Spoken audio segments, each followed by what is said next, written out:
Ассалому алайкум дӯстон, хуш омадем ба шабакаи мо.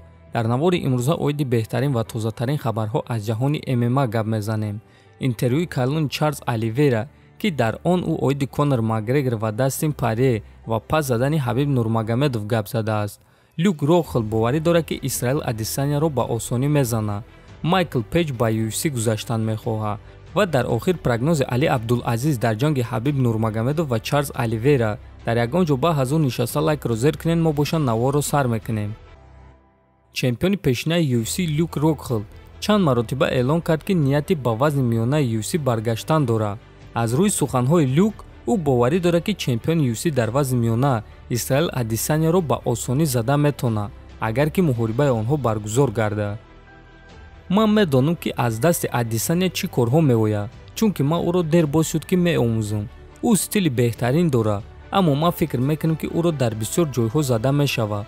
Ман боварӣ дорам, ки бисёри ҷанговаро бо ӯ ба монанди ман ҷангида наметавонанд.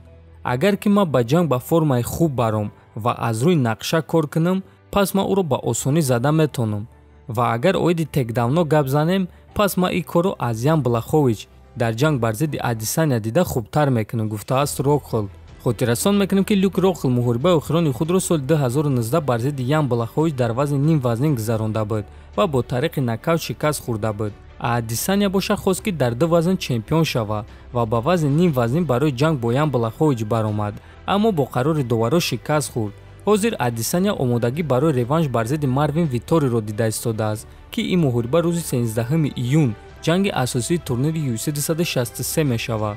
Аоиди Люк Рокхелл боша ӯ дар таги дасти Нурмагомедов тамрин карда истодааст ва шояд ки Ҳабиб Нурмагомедов ӯро барои ҷангҳо хубтар тайёр кунад.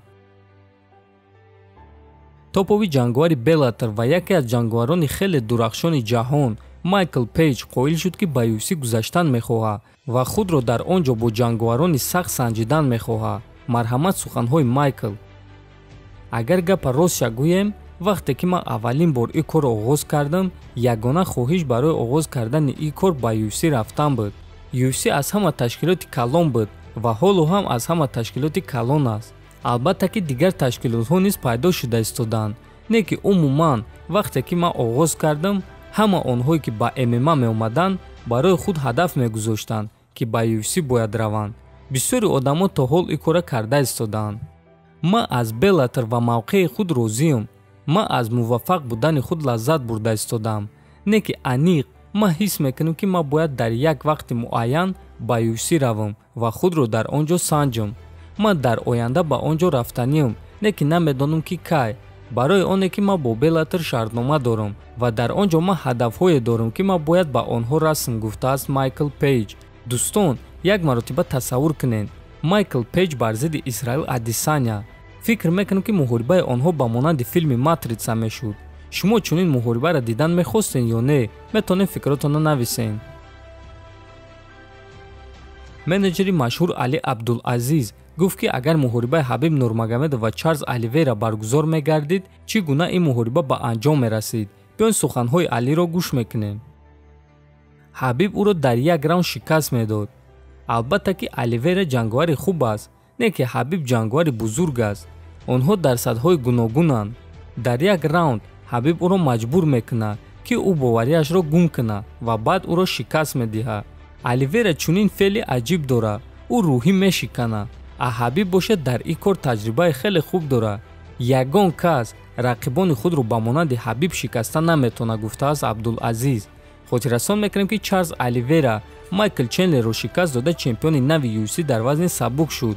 ва дӯстон, чӣ хеле ки гап дар бораи Оливера рафта истодааст, биёин оиди охирон интервюи ӯ гап мезанем, ки дар он ҷо Оливера оиди бисёр чизҳои шавқовар гап задааст. масалан, чемпион мегӯяд, ки барои ӯ фарқ надорад, ки дар ҷанги Конор Макгрегор ва Дастин Порье кӣ ғолиб мешавад.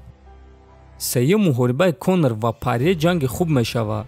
гапа ростиш барои ман фарқ надорад, ки ин ҷанг чӣ гуна ба анҷом мерасад. касе ки ғолиб шава, ман медонам, ки муҳорибаи мо бо ӯ муҳорибаи беҳтарин мешавад. барои ман фарқ надорад. биёин интизор мешавем, монем ки онҳо ҷанганд ва мебинем, ки кадоме аз онҳо пирӯз мешавад. албатта ки муҳориба бо Конор ба ман маблағи зиёд меорад. ҳама ин чиза медонанд. ҳар як ҷанговаре ки бо Макгрегор меҷанга, пули зиёдтар кор мекунад. не ки ман дар UFC ягон маротиба бо фикри пул кор кардан баромад кардагӣ нестам. ман доимо оиди ҷангҳо фикр мекардам ва ин чизро барои худ иваз карданӣ нестам.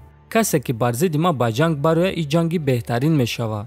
агар ки Конор ғолиб шавад, пас ҳама медонад ки ин ҷанги беҳтарин мешавад ки пули зиёд меорад. агар ки Дастин ғолиб шавад, пас ин муҳорибаи хуб мешавад ва ҳамзамон пулҳои хуб меорад. албатта ки ба монанди ҷанг бо Конор намешавад, не ки ин ҳам пули хуб мешавад, гуфтааст Оливейра. ва дӯстон, аллакай матчмейкерҳо ва специалистҳо Оливейраро дар ҷанг бар зидди Конор ё Паре андердог мебинанд, яъне онҳо дар ин ҷангҳо ба ғалабаи Оливейра боварӣ надоранд.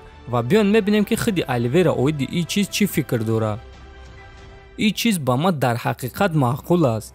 ба ман андердог будан маъқул аст. ман ба қафас мебарам ва ба одамо исбот мекунам ки онҳо хато карданд.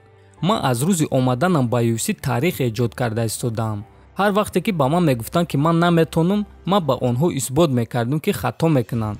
вақте ки ба ман мегуфтанд ки рақибат туро ба нокаут роӣ мекунад, ман ба ҷанг мебаромадам ва пойҳои рақибро маҷрӯҳ карда онҳоро мезадам. барои ҳамин андердог будан барои ман ягон маъно надорад. дар охир танҳо омодагӣ маъно дорад. тамом, гуфтааст чемпион. ва дӯстон, ҳамчунин Оливейра оиди чемпиони пешинаи UFC Ҳабиб Нурмагомедов низ фикроша баён кард. бисёриҳо ба ман гуфтанд ки футболка пӯшида Ҳабибро пас занам ё ин ки баъди ҷанг оиди ӯ ягон гап занам. Ҳабиб чемпиони бузург аст, 29-0 ва ӯ сазовори эҳтиром аст. ӯ бо шарофати стили худ доимо бартарӣ дошт ва ҳамаи рақибонашро мезад. ӯ баъди марги падараш аз ҷангҳо рафт ва барои ҳамин боз ҳам зиёдтар сазовори эҳтиром аст. албатта ки ҳама муҳорибаи моро дидан мехост. ман худам низ чунин муҳорибаро дидан мехостам. не ки ман дар сояи ӯ истоданӣ нестам. Ҳабиб мегӯяд ки дар вазни сабук ҳамаро зад, не ки ӯ маро задагӣ нест. барои ҳамин чунин эълон кардан нодуруст аст. албатта ки ӯ ҳамаро зад, ҳамаи онҳоеро ки бо ӯ ҷангиданд. чемпиони нав дар вазни сабук Чарлз Оливейра аст, шахсе ки мебарояд ва ҷангҳоро дастсрочно ба анҷом мерасонад. дар вазни сабук мероси нав оғоз шуд. чизе ки Ҳабиб кард, албатта ки олиҷаноб аст, не ки ҳозир давраи нав аст. мероси нав Чарлз Оливейра, гуфтааст чемпион. дӯстон, ман фикр мекунам ки Чарлз Оливейра чемпиони хуб ва сазовор аст ва дар ҳақиқат карьераи ӯ хеле шавқовар буд. дар канали дуюм мо филми ҳуҷҷатии Чарлз Оливейра баромадагӣ аст ва шумо метавонед худи ҳозир даромада тамошо кунед. дар канал обуна шавед то боздид хонаободу сарбаланд бошед.